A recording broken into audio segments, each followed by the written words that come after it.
girls, anong naiisip ninyo kapag naririnig nyo yung salitang imposter? Siyempre, medyo negative yun, Mama P. Yung parang fake or yung mga hindi totoo, di ba? Nagpapanggap na. Oo, yan. Yan din yung masasabi ko, Mama P, yung nagpapanggap. Oo. Yung mga kilala tayong ganun. Minsan.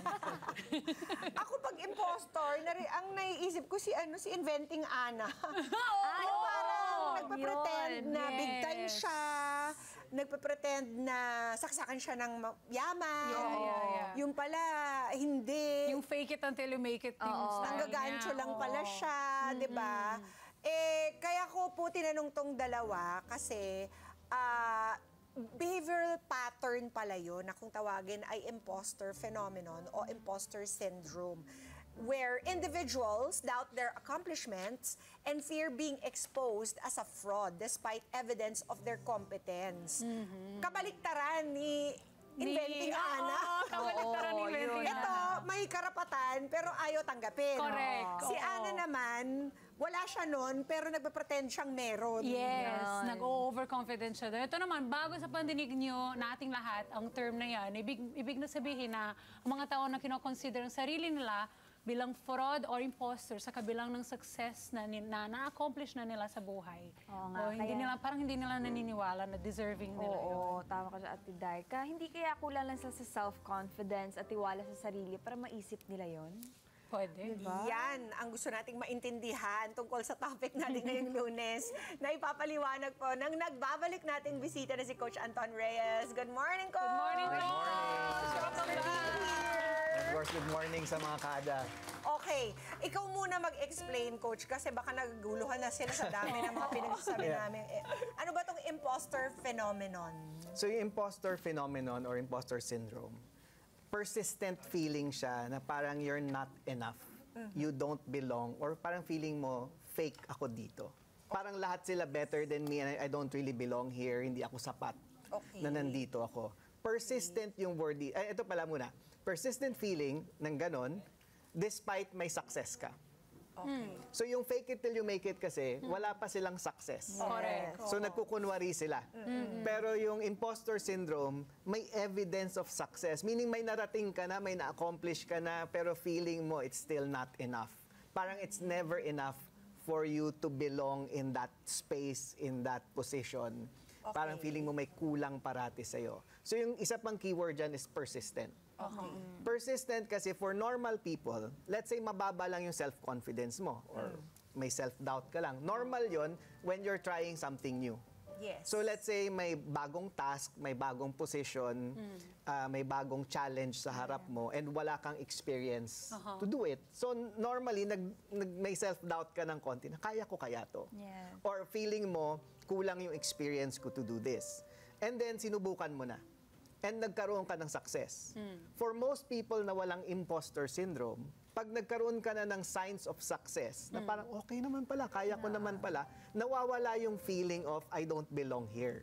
Okay. Nawawala yung feeling na parang nag-fake lang ako dito. Okay. Pero yung may imposter syndrome, kahit may success na siya, andun pa rin yung persistent feeling na I'm not enough. I shouldn't be here. Hindi sapat yung kakayahan ko or ako to be in this space. Okay. Anong pinanggalingan ng mga ganun, Coach Anton? Bakit why do they refuse to believe that they are qualified, that they are good enough? Ano ba, saan ba nagmumula yan? So yung malalim talaga niya na roots, galing pa yan sa, most of the time, from our childhood experiences. So negative or traumatic experiences from childhood can cause you to have yung paniniwala mo sa sarili mo, na mo-mold ng mga experiences na yon. Example na lang, let's say lumaki ka sa isang bahay na parati kang kinukumpara sa iba.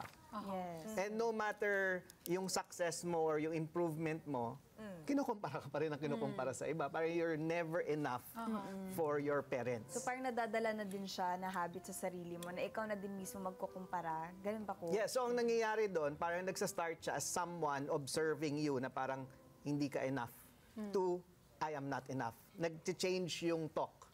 Parang ganito, kahit anong gawin ko, hindi makontento si papa ko, si mama ko sa akin.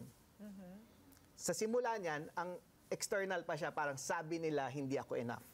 Sabi nila hindi ako enough. Eventually, nawawala yung sabi nila. Ang natitira na lang is, Nagiging hindi ako truth na enough. nila. Nai-internalize mo siya, it becomes a negative self-talk. And affirmation to themselves. And now it becomes a belief. Naniniwala ka na hindi ka enough. No matter what you do, no matter yung mga awards na nakukuha mo, yung education na naipon mo, ang dami mo ng letra pagkatapos ng pangalan mo, pero you still feel like you're not enough. So ano nito, coach, yung external proof na may ganito ang isang tao, do they keep trying to strive for higher accomplishments, but then hindi pa rin napupunan yung kanilang confidence in themselves? Ganun ba yun? Yeah, so pwede yun. That's one of the parang symptoms ng imposter syndrome is that perfectionism can be one. Meaning parang you keep striving to be better and better. And wala namang masama sana sa striving to be better. Kaya Diba? lang yung internal... Pero yung motive kasi behind it sa kanila is meron silang drive na I'm not enough, so I have to keep adding more and more and more and more and more. nakapagod. Oo. So, on the outside, mukhang successful. Kasi iba yung being successful and feeling successful. Correct, yes. No, so hindi lahat ng tao na nakikita mo na successful on the outside, they feel Yes. successful on the Yeah, on the inside. inside. May mga tao na kahit gaano nakaganda yung performance nila on the outside, feeling nila on the inside, it's not enough. And these I'm not people, enough. coach, are high achievers ba? Or are people who are actually just struggling? Well, ito yung matindi with imposter syndrome.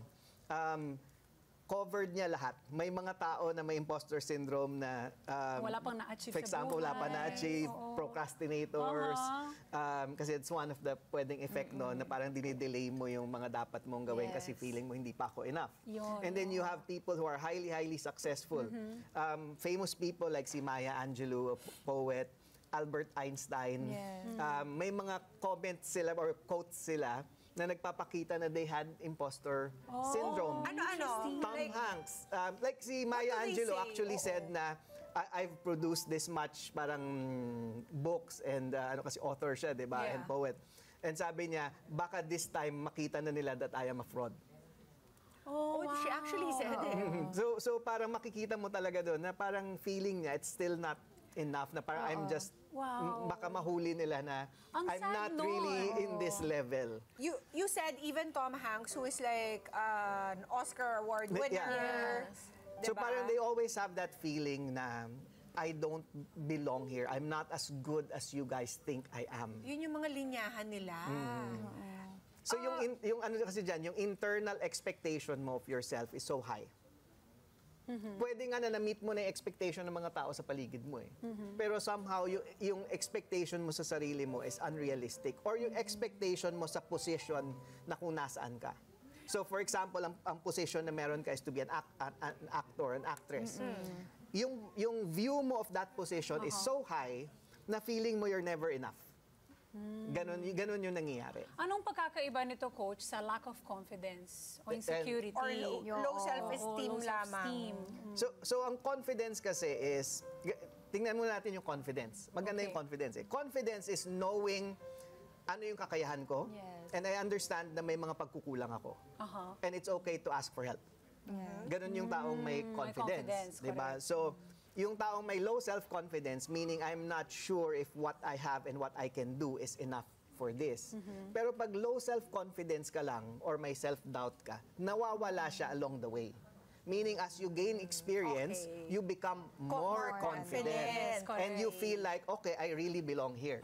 O kaya ko naman pala. I'm not as good as others. I'm not the best, pero I have my place here. Yeah. Okay ako dito, kaya ko to. Oh.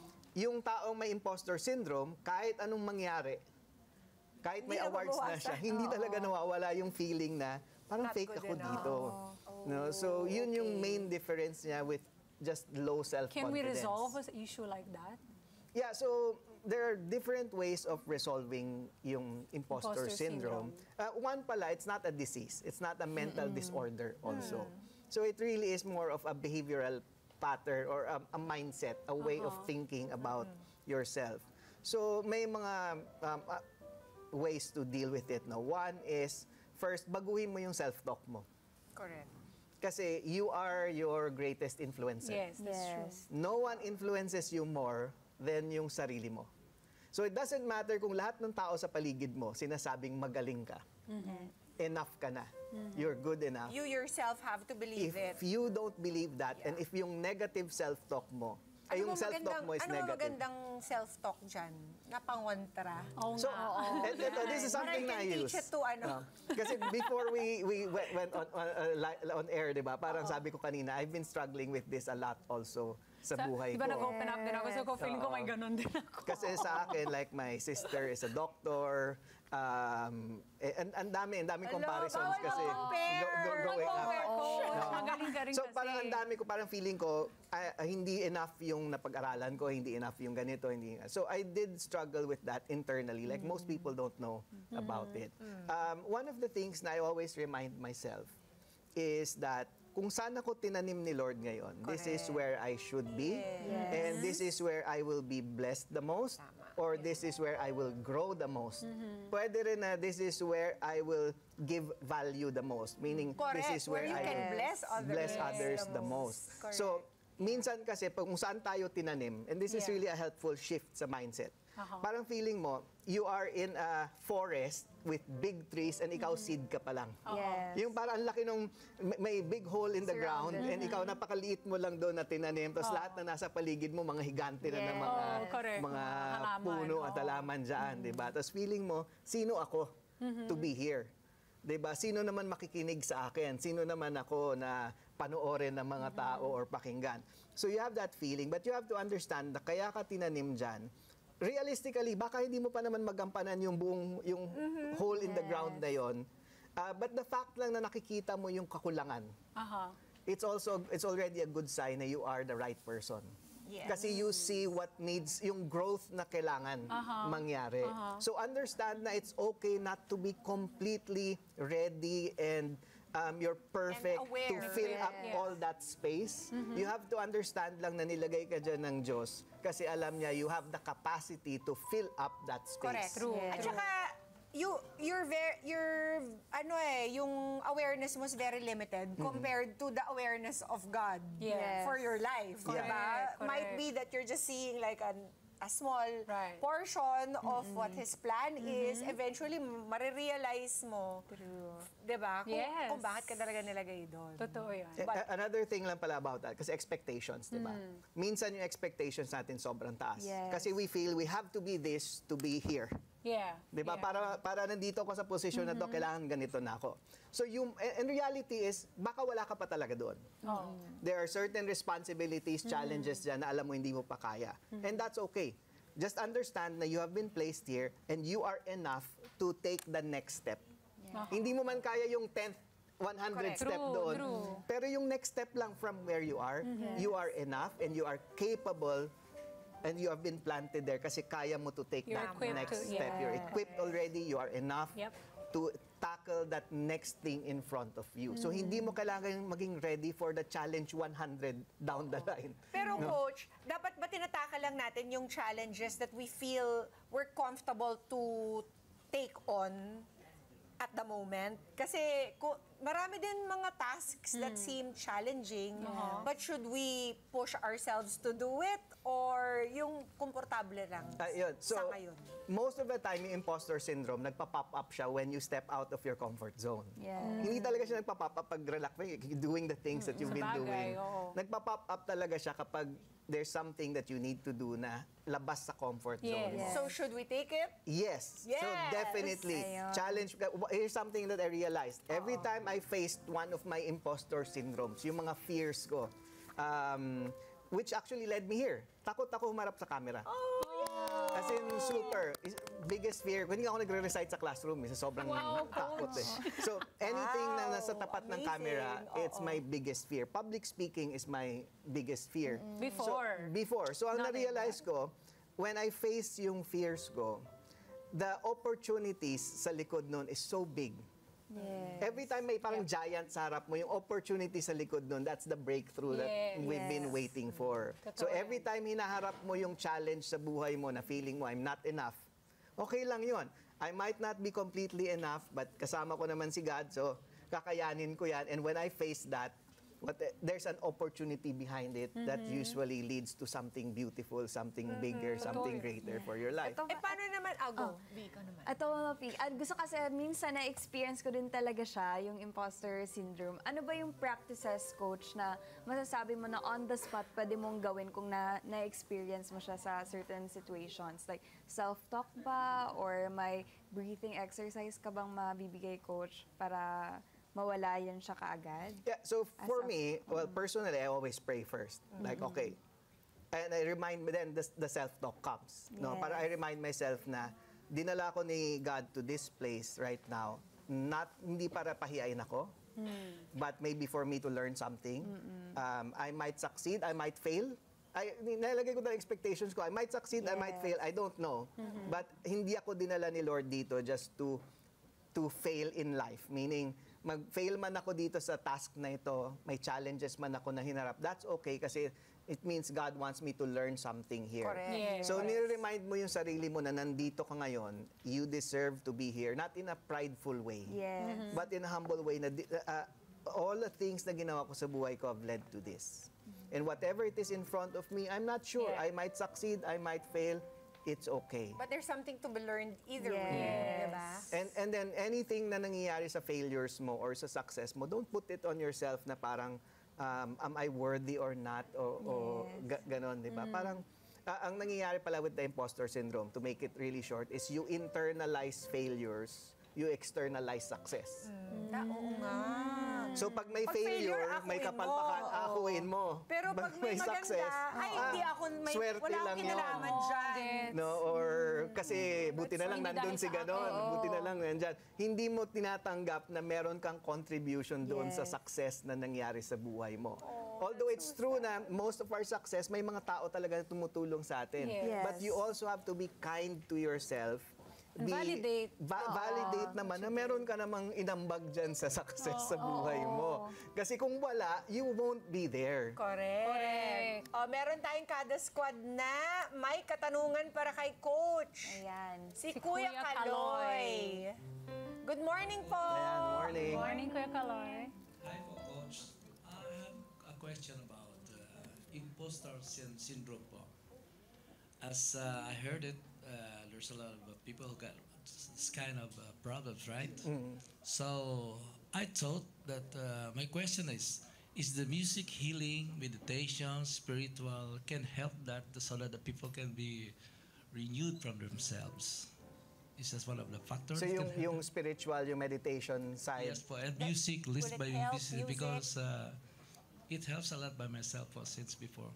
Yeah, definitely. Anything na positive and uplifting that reminds you of hope, di ba? Yung nagbibigay sa'yo ng hope, nagpapa-feel sa'yo more secure, will help. Whether it's music, whether it's reading a book, anything na nagbibuild ng identity mo and makes you feel more secure on the inside, makes you feel more hopeful, it can help. So okay yon.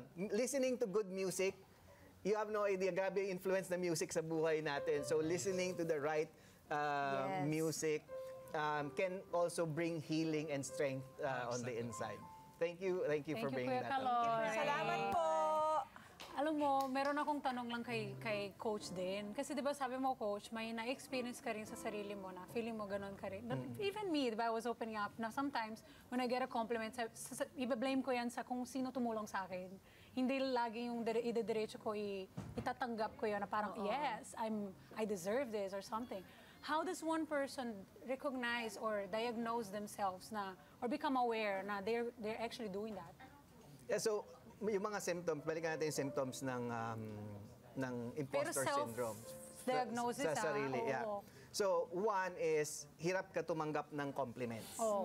Di ba? Again, ini-externalize mo. Anything good, anything positive, hindi mo siya matanggap. Kasi si ganito yan. Kasi Correct. acknowledge din na may ambag, again, may ambag ka doon. Yeah. But if you're struggling with that, that might be a sign na you're struggling with imposter syndrome. Second is, you downplay yung internal monologue mo, yung self-talk mo, parating negative. You know, and parang feeling mo you have to do more to fit in. Yung hindi nawawala yung feeling na yon, no matter how much success you have, that is already a sign na you might be dealing with the imposter syndrome.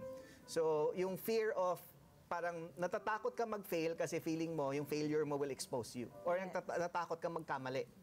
Kasi feeling mo it will expose na hindi ka talaga sa level na ito. Pag persistent yon, meaning tuloy-tuloy siya, that is a sign that you might be dealing with an imposter syndrome. So, Will it help tumatawa ka kayo. Parang Coach, may naalala ka sa... Kasi parang, siguro hindi sila maniniwala na shy din akong tao because of what they see on TV. But in actuality, in real life, hindi rin ako maingay behind the cameras. Yes, totoo naman. Mas marami pang madaldal sa akin. Yes. In my family or among my friends. Kaya ako, ang technique ko, the more uncomfortable I feel about it, the more I push myself to do it. Halimbawa, parang nasa seminar ka, tapos walang gusto magtanong. Tapos ikaw, alam mo, shy ka. But you're gonna push yourself just to, parang, Just to conquer that moment. number one, no? awkward. Walang gusto magtanong. Correct. Number two, sige, ako na nga.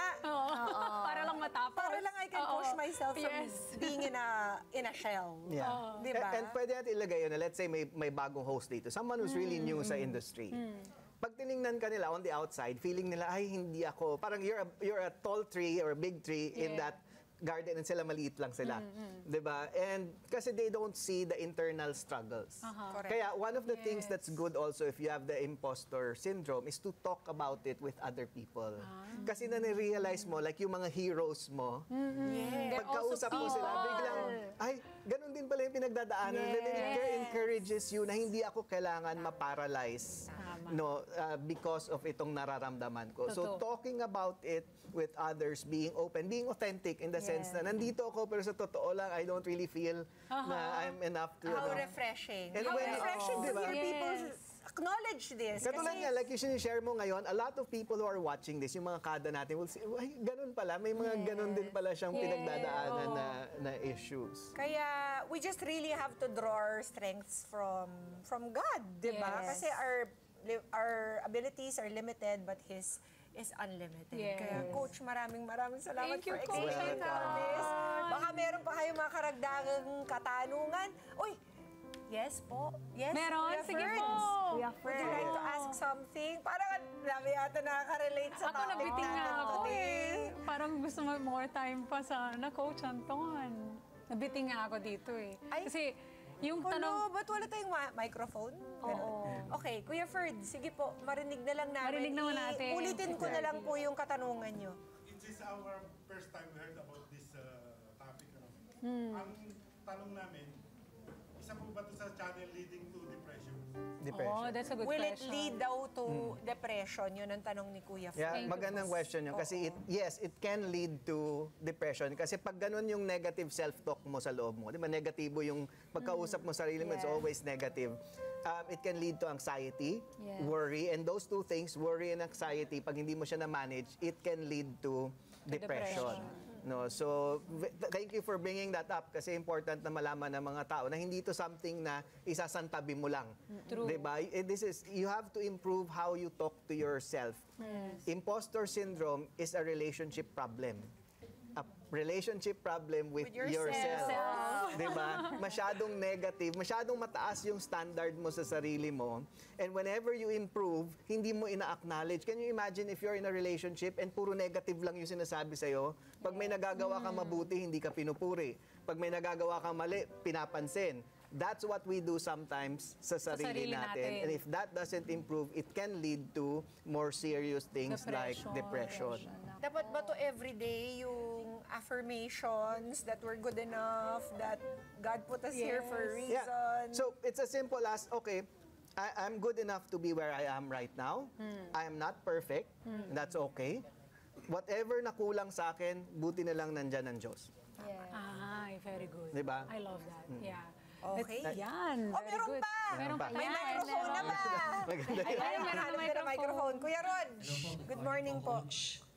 Tanong lang po, may edad po ba na pwedeng tamaan doon sa imposter syndromes na yan na tinatawag? Kasi usually may mga kabataan ngayon, paano po ba natin makikita sa isang tao na siya'y tinamaan ng imposter syndromes? Yeah, so maganda kasi kahit anong edad, no, even as early as yung mga 8, 9, 10 years old, makikita mo na yung pagparati nilang dina-down yung sarili 8 years nila. old po nag-i-start. Yeah, so pwede na yon at that age. Although at that age madali pang ma-recover. Pero malaki yung role ng mga parents. Opo. Kasi as parents dapat pansinin natin, ano mas matimbang sa'yo? Yung pinupuri mo yung bata pag may nagagawa silang tama or puro lang mali ang napapansin natin? Puro correction. Puro correction.